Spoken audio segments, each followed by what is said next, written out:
Merci d'écouter l'Office de radio et télévision du Mali. Il est 7h à Bamako.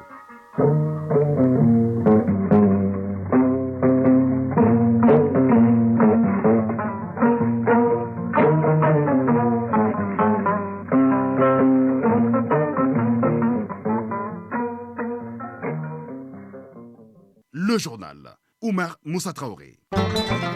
Mercredi 20 décembre 2023, bonjour et bienvenue. Ciel dégagé sur Bamako où les mercure ne devrait pas descendre sous la barre des 17 degrés, affiché en ce moment pour une maximale de 33 degrés au cours de la journée.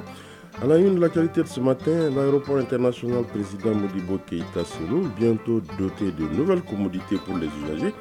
À travers la réalisation d'une nouvelle passerelle, le ministre en charge des transports et des infrastructures a visité hier le chantier de l'infrastructure et celui du futur siège de la direction générale des aéroports du Mali. À l'étranger, les Congolais de RDC votent aujourd'hui pour des élections générales cruciales auxquelles le président sortant Félix Tshisekedi se représente face à une opposition morcelée dans un climat politique et sécuritaire très tendu. Près de 44 millions d'électeurs inscrits sont appelés à élire leur président, leurs députés et leurs conseillers communaux. Plus de 100 000 candidats sont sur le starting block pour les 4 scrutins et les résultats ne seront pas connus avant plusieurs jours. Et puis la chronique de l'environnement dans le rendez-vous du mercredi à Guibou Koulibaly s'intéresse aujourd'hui aux principaux facteurs de migration liés au changement climatique. Enfin en sport, football, match crucial pour le stade malien de Bamako qui reçoit cet après-midi à Bamako Sékou Touré, United d'Afrique du Sud. Dans le cadre de la 4e journée de la Coupe CAF, à l'aller, les Blancs avaient fait match nul 0-0 en terre sud-africaine et occupent la 2e place de leur groupe qu'il faut impérativement conserver pour jouer la prochaine étape. Et puis, en Coupe du Monde des clubs, Manchester City s'est qualifié hier pour la finale de l'épreuve. Voilà pour le sommaire.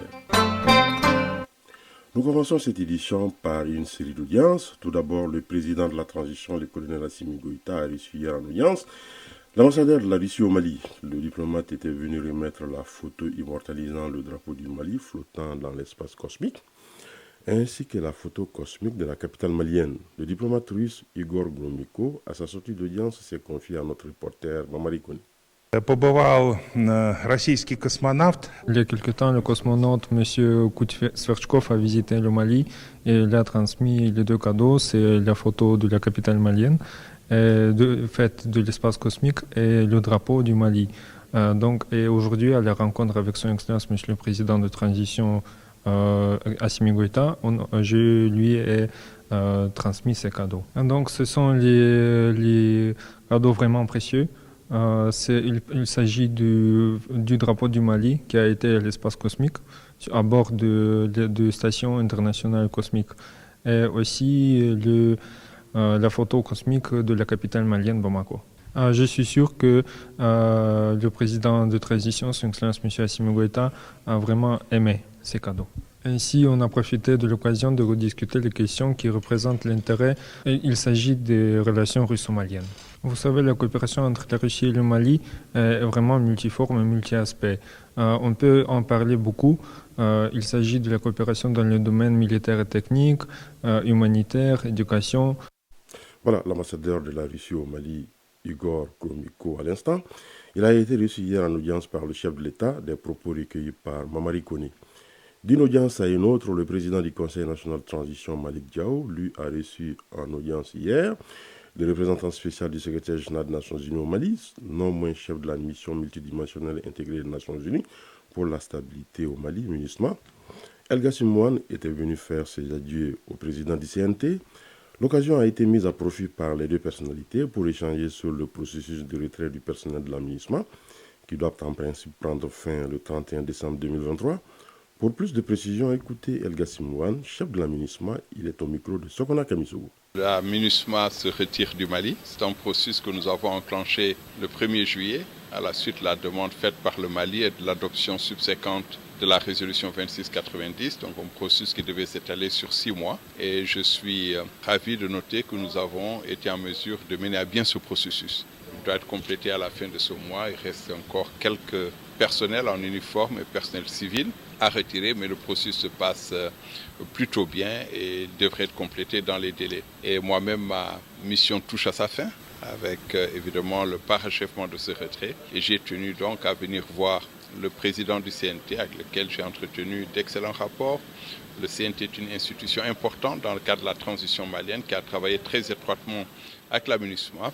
Et j'ai donc tenu à venir présenter, dire personnellement au revoir au président du CNT, le colonel Malick Diaw, et évidemment aussi dire ma satisfaction quant au niveau de coopération qui a existé entre le CNT et la MINUSMA. J'en ai profité pour l'informer du processus de retrait et évidemment passer rapidement en revue ce que nous avons fait tout au long de la décennie de présence de la mission au Mali. Réussir le retrait de la mission n'était pas un pari qui était gagné d'avance. Cela a demandé beaucoup de travail de la part des personnels des Nations Unies. Évidemment, cela a nécessité une coordination, une collaboration quotidienne avec les autorités maliennes, les acteurs maliens concernés. Je pars avec le sentiment qu'au long de cette décennie de présence, la mission a fait tout ce qu'elle a pu.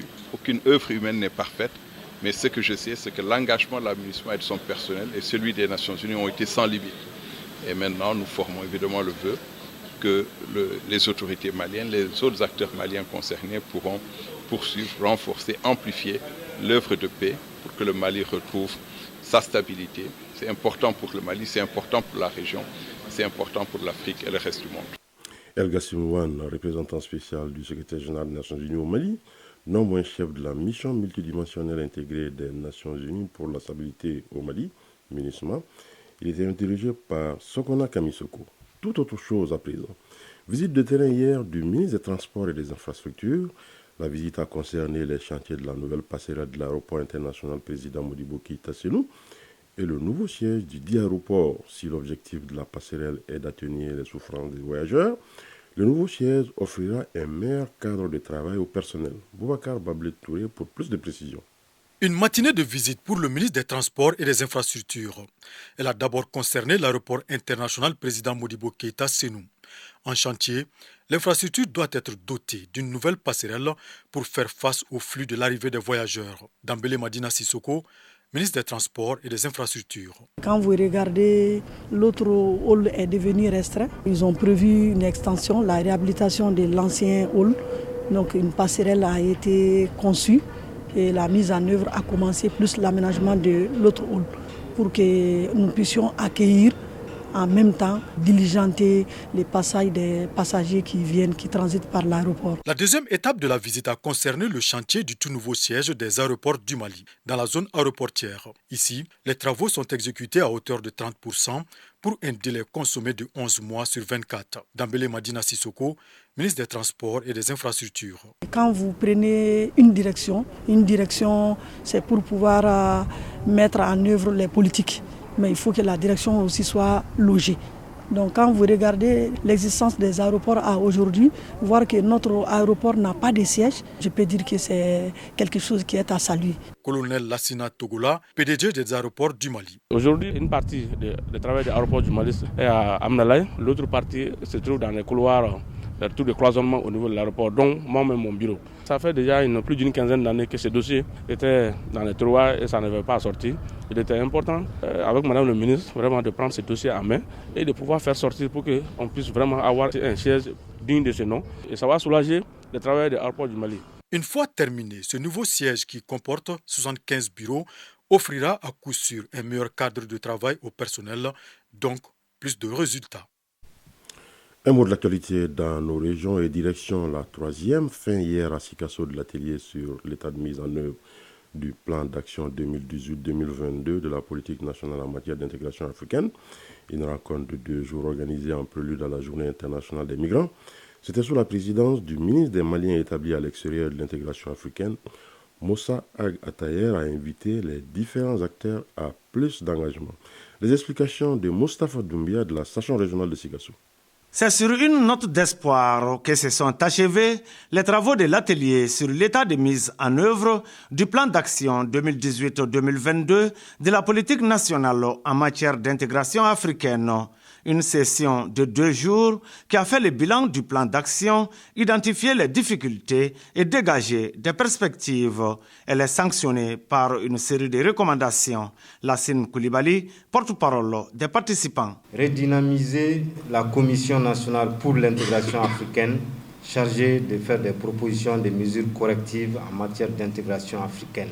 Augmenter la dotation annuelle de la politique nationale en matière d'intégration africaine, renforcer les actions d'information et de sensibilisation des différents acteurs sur le principe de libre circulation des personnes et des biens. Mahamadou Sissé, secrétaire général de la Fédération des communautés africaines au Mali. Nous avons noté l'engagement des experts, de la société civile, de tous les participants à l'effet que l'intégration africaine au Mali soit une réalité et que tous les pays de l'Afrique prennent l'exemple sur le Mali. Selon le délégué général à l'intégration africaine, la rencontre de Sikasso a comblé toutes les attentes et plusieurs activités du plan d'action ont été réalisées. C'est donc un ministre satisfait qui déclare clos les travaux de cet atelier. Moussa Ag Atayer, ministre des Maliens établi à l'extérieur et de l'intégration africaine. L'intégration africaine reste un des domaines dans lesquels une collaboration soutenue est absolument nécessaire si nous voulons enrayer les menaces croissantes qui pèsent sur nos États. Il nous appartient également de mettre tout en œuvre afin de parvenir à un approfondissement de l'intégration des peuples africains. Permettez-moi d'exprimer toute ma satisfaction de voir que beaucoup d'actions inscrites dans le plan d'action 2018-2022 de la PNIAM sont réalisées malgré les multiples crises que traverse notre pays. Il faut rappeler que la session a regroupé les représentants de la société civile, des structures régionales impliquées dans les questions d'intégration, des associations d'émigrés, entre autres. Sikasso, Moustapha Doumbia et Amadou Dolo pour l'ORTM. Un mot d'actualité à l'étranger, les Congolais de RDC votent aujourd'hui pour des élections générales cruciales auxquelles le président sortant Félix Tshisekedi se représente face à une opposition morcelée dans un climat politique et sécuritaire très tendu. Les bureaux de vote devaient en principe ouvrir de 6h à 17h locales. Près de 44 millions d'électeurs inscrits sur un total d'environ 100 millions d'habitants sont appelés à élire leur président, mais aussi leurs députés nationaux et provinciaux, et pour la première fois, leurs conseillers communaux. Autre première, des Congolais de la diaspora doivent voter dans 5 pays, Afrique du Sud, Belgique, Canada, États-Unis, France. Plus de 100 000 candidats sont sur les rangs pour les 4 scrutins. Les résultats ne devraient pas être annoncés par la CENI avant plusieurs jours. À la veille de ce scrutin majeur, le Conseil de sécurité de l'ONU a engagé un retrait anticipé hier, mais progressif des casques bleus du pays à partir de fin 2023. Comme réclamé par Kinshasa. Le Conseil exprime son inquiétude concernant l'escalade de la violence dans l'Est et les tensions entre le Rwanda et la RDC. Dans sa résolution, le Conseil décide d'amorcer le retrait progressif, responsable et durable de la mission en accord avec un plan de retrait conclu en novembre entre Kinshasa et la MONUSCO qui n'a pas été rendu public. Génocide des Tutsis, un ancien médecin rwandais condamné à 24 ans de réclusion criminelle. Au terme de 6 semaines de procès devant la cour d'assises de Paris, l'ancien médecin rwandais Sosten Munyana a été condamné aujourd'hui à 24 ans de réclusion criminelle avec une période de sûreté de 8 ans pour son implication dans le génocide des Tutsis en 1994. À l'issue de près de 15 heures de délibéré, il a été reconnu coupable de génocide, crime contre l'humanité, participation à une entente en vue de la préparation de ces crimes ainsi que pour complicité de crimes contre l'humanité. Au Colorado, la justice fait sensation et déclare Donald Trump inéligible pour 2024.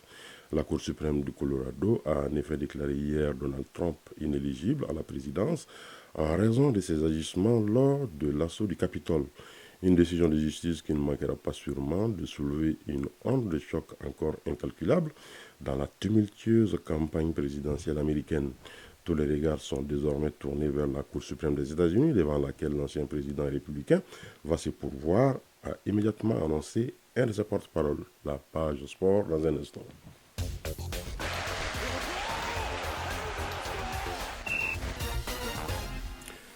Une page sport qui est animée comme tous les mercredis par Aridjou Matina. Bonjour Aridjou Matina. Bonjour Omar Moussa. Alors, football, 4e journée des matchs de poule de la Coupe de la Confédération.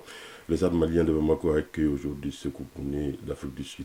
Oui, cette rencontre du Stade malien de Bamako entre au compte de la 4e journée de la Coupe de la Confédération, surtout au niveau du groupe D. Une rencontre très importante pour les Blancs de Bamako qui peuvent entrevoir la suite de cette aventure avec sérénité en cas de victoire. Après 3 journées, le Stade malien et Sékou Kouné d'Afrique du Sud comptent chacun 4 points. Il va falloir ainsi tout mettre en œuvre aujourd'hui pour s'imposer à domicile. Mais le capitaine Stadis, l'Ivoirien Franck Bétessier, se veut prudent. Il est au micro de notre reporter Foutiki Tunkara. Il y a eu la réalité en tout cas qui s'est passée là-bas. Il y a une réalité encore qui va se passer chez nous ici. Il faut rester humble, il faut rester concentré. Il y a quelques jours, Omar Moussa, lors de la 3e journée dans le groupe D, le Stade malien est allé faire match nul en Afrique du Sud 0-0. Un résultat qui motive davantage les Blancs de Bamako à s'y transcender à domicile en vue de s'imposer. Sékou Sek est l'entraîneur du Stade malien de Bamako. Nous l'écoutons au micro de Fotiki Tunkara. C'est vrai que nous, on a à cœur ici de faire un gros match, de sortir vraiment un très grand match afin de pouvoir carrément créer une certaine distance entre nous et cette équipe sud-africaine. Mais le football reste toujours le football, c'est notre souhait de le faire. Mais bon, je sais qu'à un moment donné, ça va être difficile sur le terrain et c'est en ce moment qu'on aura besoin de l'apport de tout un chacun. Essayer de faire tout notre possible, essayer de se donner les moyens pour pouvoir gagner cette équipe. Stade malien de Bamako, Sékou Kouné d'Afrique du Sud, c'est cet après-midi à 16h au stade du 26 mars. Dans ce groupe D, ce mercredi à 13h, Diable Noir du Congo, 0 points après 3 matchs, reçoit le leader Berkane du Maroc. Omar Moussa suivre d'autres affiches aujourd'hui au compte de cette 4e journée des matchs de poule de la Coupe de la Confédération. Futur FC jouera contre l'USM d'Alger. Dreams FC du Ghana sera face à Academica. Sakraga Esperança reçoit le Zamalek d'Égypte. Ensuite, il y aura Super Sport d'Afrique du Sud, Al Hilal du Soudan et Koyat de Guinée jouera contre Abu Salim de Libye. Allez, Djouma, un mot de la CAN 2023 avec les aigles qui se préparent à domicile. Oui, le capitaine Namari Traoré et ses coéquipiers feront leur préparation à domicile, c'est-à-dire à Bamako, avant d'aller à la phase finale de la 34e Coupe d'Afrique des Nations en Côte d'Ivoire. Déjà, le QG des Aigles a fait peau neuve, donc fin prêt pour accueillir l'équipe nationale, à savoir le centre d'élite Ousmane Traoré, Ousmane Bleni de Kabala. Le sélectionneur national Eric Sekouchel est à Bamako depuis quelques jours. Sa liste définitive pour la CAN, au total 27 joueurs, est attendue au plus tard le 3 janvier 2024. S'agissant du match de préparation, une rencontre est déjà confirmée. Les Aigles joueront en amical au stade du 26 mars le 6 janvier 2024 contre les Djurtous de la Guinée-Bissau, également qualifiés pour la CAN. Alors, pour terminer, mondial des clubs, le champion d'Europe Manchester City s'est qualifié hier pour la finale.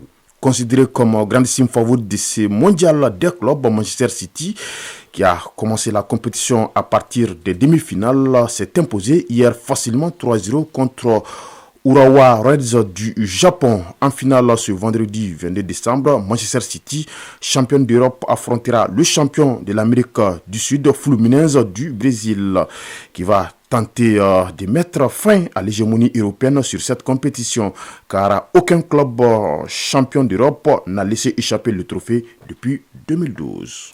Merci beaucoup, Aïdou Matina. Chronique de l'environnement. La journée mondiale des migrants est célébrée le 18 décembre de chaque année. Cette année, le thème choisi est migrants et changement climatique, un thème qui n'a pas échappé à l'œil de notre chroniqueur de l'environnement. Le changement climatique qui enregistre de fâcheuses conséquences pour l'homme constitue aujourd'hui une menace très pressante à laquelle notre planète est confrontée. Parmi ces conséquences, la migration humaine émerge comme un phénomène complexe et croissant, étroitement lié aux altérations climatiques. Quels sont les principaux facteurs de migration liés au changement climatique et quels sont les défis pour les migrants climatiques et les communautés d'accueil? Élément de réponse dans la chronique de l'environnement, une réalisation de Agibou Koulibaly.